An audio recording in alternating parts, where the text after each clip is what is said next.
नमस्कार दोस्तों। आज बात करते हैं एक ऐसे विधायक की, और वो एमपी में इकलौते ऐसे तीसरे दल के विधायक हैं जो अपनी राजनीति को ओबामा से प्रेरित बताते हैं और कर्ज लेकर चुनाव लड़े। यहाँ तक कि उन्होंने चुनाव लड़ने के लिए अपनी सरकारी नौकरी का भी त्याग कर दिया। तो समझते हैं ऐसे विधायक के बारे में। बाइक पर सवार इस शख्स को देखकर आप धोखा न खा जाइएगा कि ये कोई आम आदमी है। ये है बेहद खास। कैसे, वो हम आपको। इनका नाम है कमलेश डोडियार। मध्य प्रदेश के रतलाम की सैलाना सीट से विधायक चुने गए हैं। नौकरी है न कोई और काम धंधा।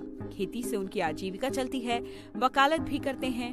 उनके घर वाले बेहद गरीब हैं। चुनाव लड़ने के लिए उनके पास पैसे नहीं थे। प्रचार में जो 12 लाख रुपए उन्होंने खर्च किए, उसे भी डोडियार ने आदिवासी समाज से आर्थिक मदद लेकर चुकाया है। मध्य प्रदेश विधानसभा चुनाव में इस बार सपा, बसपा और आम आदमी पार्टी अपना खाता भी नहीं खोल सकी, और इसके उलट एक नई पार्टी आ गई, बीएपी की एंट्री हुई। बीएपी का मतलब ये है कि भारत आदिवासी पार्टी। रतलाम जिले की सैलाना सीट से भारत आदिवासी पार्टी के उम्मीदवार कमलेश डोडियार कांग्रेस की सिटिंग विधायक जो हर्ष विजय गहलोत को 4,618 वोटों से हराकर मध्य प्रदेश में पार्टी का खाता खोल दिया।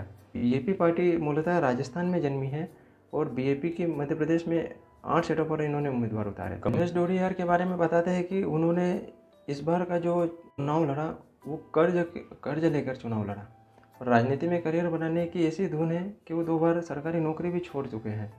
विधायक बनने के बाद अब उनकी मंत्री बनने की हसरत है, और इसके लिए वे जल्द ही भाजपा नेतृत्व से भी मुलाकात करने वाले हैं। 33 साल के कमलेश डोडियार राजनीति में क्यों और कैसे आए, समझते हैं आगे की वीडियो में। कमलेश डोडियार को राजनीति में आने की प्रेरणा अमेरिकी राष्ट्रपति बराक ओबामा से मिली है।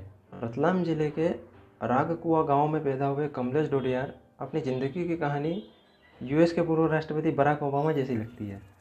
दरअसल रागकुआ गांव में पहले कमलेश्वर के पिता इस गांव से 20 किलोमीटर दूर दूसरे गांव में रहते थे। रोजी रोटी के सिलसिले में पिता का अपना मूल गांव छोड़ना पड़ा। बराक ओबामा का परिवार भी केन्या छोड़कर यूएस आया था। 2008 में जब बराक ओबामा अमेरिका के राष्ट्रपति बने तो कमलेश डोडियार उनकी पर्सनालिटी से बेहद प्रभावित हुए।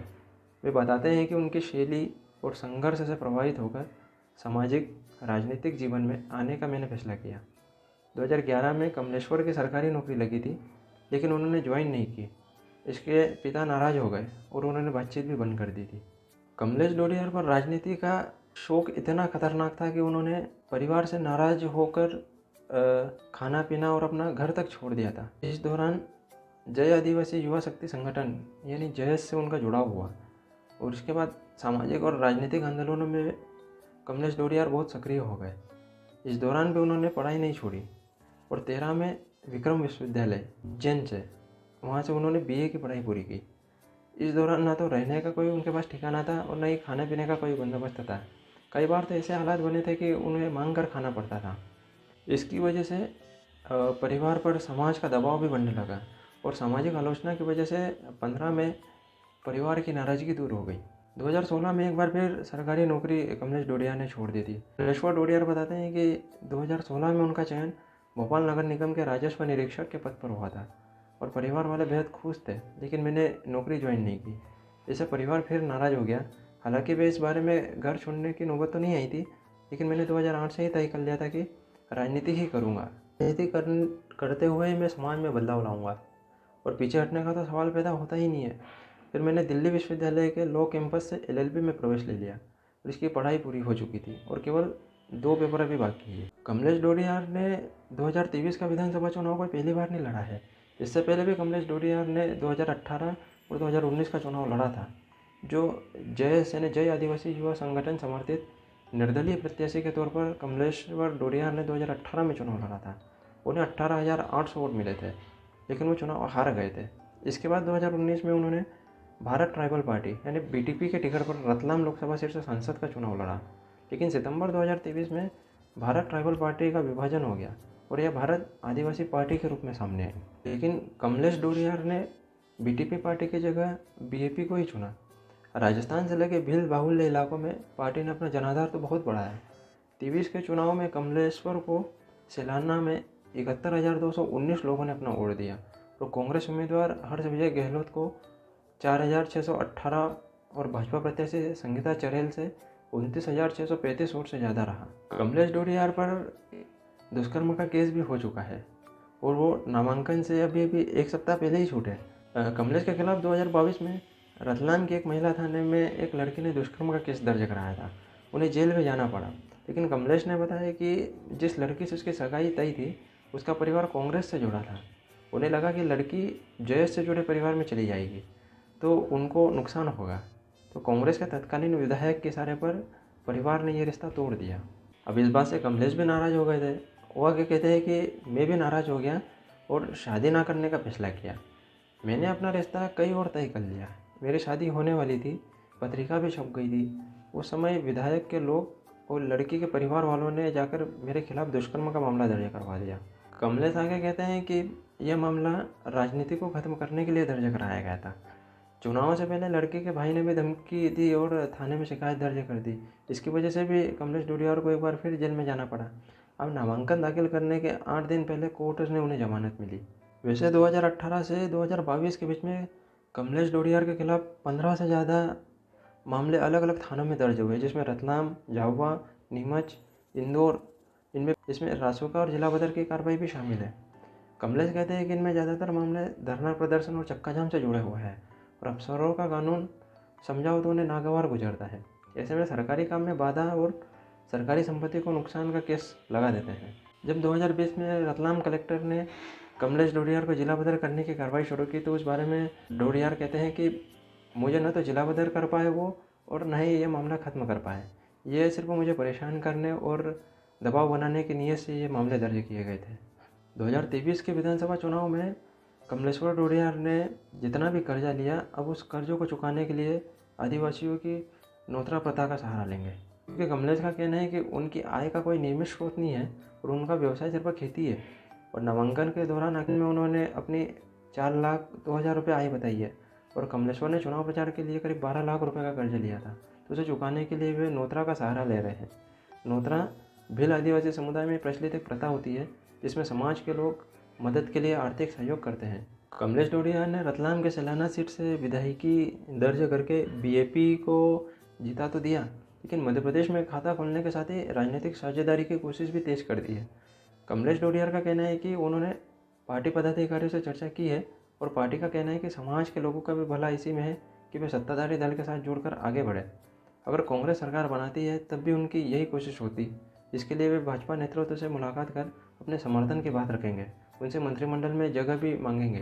भाजपा के समर्थन में कमलेश डोडियार कहते हैं कि अगर भाजपा मुझे मंत्री बनाती है तो मेरी पार्टी लोकसभा चुनाव के दौरान आदिवासी क्षेत्रों में भाजपा की मदद के लिए तैयार है। बीएपी पार्टी ने 8 प्रत्याशियों के मैदान में उतारा था। इस बार भारत आदिवासी पार्टी ने गठन के साथ स्पष्ट कर दिया था कि उसका मकसद मध्य प्रदेश, महाराष्ट्र, राजस्थान, गुजरात के आदिवासी बाहुल जिलों को मिलाकर अलग भेल प्रदेश बनाना है। पार्टी ने राजस्थान, गुजरात की सीमा से सटी 21 सीटों पर प्रत्याशी उतारने की तैयारी की थी, लेकिन 10 सीटों पर उम्मीदवार घोषित किए। इनमें से 2 सीटें सरदारपुर और बदनावर के उम्मीदवार पार्टी की बजाय निर्दलीय मैदान में उतरे और बाकी की बची हुई पेटलावद, झाबुआ, राजपुर, बागली, बड़वानी और भिकनगांव के उम्मीदवार जमानत तक नहीं बचा पाए। बीएपी के राष्ट्रीय महासचिव जितेंद्र असलकर का कहना है कि अभी तक संगठन की प्रदेश इकाई तैयार नहीं हुई है और जिलों में संगठन का गठन कर प्रांतीय सम्मेलन किया जाएगा। इसके बाद ही प्रदेश में कार्यकारिणी का गठन किया जाएगा। पार्टी महाराष्ट्र विधानसभा के चुनाव में उतरने की तैयारी भी कर रही है। जिन 8 सीटों पर बीएपी पार्टी ने अपने उम्मीदवार उतारे थे उसमें रतलाम के सलाना सीट से एकमात्र विधायक कमलेश्वर डोडियार 71,219 वोट पाकर जीते थे। जैसे कांग्रेस के विधायक हर्ष विजय गहलोत दूसरे स्थान पर रहे, जिन्हें 66,601 वोट मिले थे। पेटलावद में बीएपी के दूसरे उम्मीदवार बालू सिंह गामड़ तीसरे स्थान पर रहे और उन्हें 15,611 वोट मिले। बीएपी की तीसरी सीट झाबुआ से गब्बर सिंह चौथे स्थान पर रहे और उन्हें केवल 2938 वोट मिले। बीएपी के चौथे कैंडिडेट राजपुर से थे रविंद्र विजय चौहान, उन्हें केवल 576 वोट मिले। बागली से बीएपी के शेर सिंह भूरिया जो चौथे स्थान पर रहे और उन्हें केवल 1801 वोट मिले। और बड़वानी से बीएपी के दीपक देवी सिंह सेंगर तीसरे स्थान पर रहे, उन्हें 2206 वोट मिले। भिखनगांव से बीएपी के अश्विन दुबे चौथे स्थान पर रहे और उन्हें 2526 वोट मिले। थांदला से बीएपी के माजू डामोर तीसरे स्थान पर रहे और उन्हें 9215 वोट मिले। अगर इसी तरह से बीएपी पार्टी मध्य प्रदेश में आदिवासियों के बीच में अगर आने वाले विधानसभा चुनाव में बीएपी पार्टी के उम्मीदवार और बीएपी पार्टी के राष्ट्रीय कार्यकारिणी के लोग अगर अच्छे उम्मीदवार उतारेंगे और आदिवासी समाज में घर घर जाकर अच्छे से प्रचार और अपनी समाज और पार्टी के हित की बातें करेंगे, तो आने वाले टाइम में कांग्रेस और भाजपा को कड़ी टक्कर ये लोग दे सकते हैं और मध्य प्रदेश में एक तरफा आदिवासियों का राज हो सकता है। आने वाले टाइम में पता पड़ेगा कि बीएपी पार्टी किस हद तक मध्य प्रदेश में अपनी सरकार बना पाती है या नहीं बना पाती है। आप इस बारे में क्या सोचते हैं, उसके लिए मुझे कमेंट बॉक्स में कमेंट दीजिए। और अगर आपको इसी तरह से खबरें और न्यूज़ देखना पसंद है या नई नई जानकारियाँ आपको पसंद आ रही है, तो आप अपना फीडबैक मुझे मेरे फेसबुक चैनल पर दीजिए और मेरे चैनल को सब्सक्राइब कीजिए। धन्यवाद।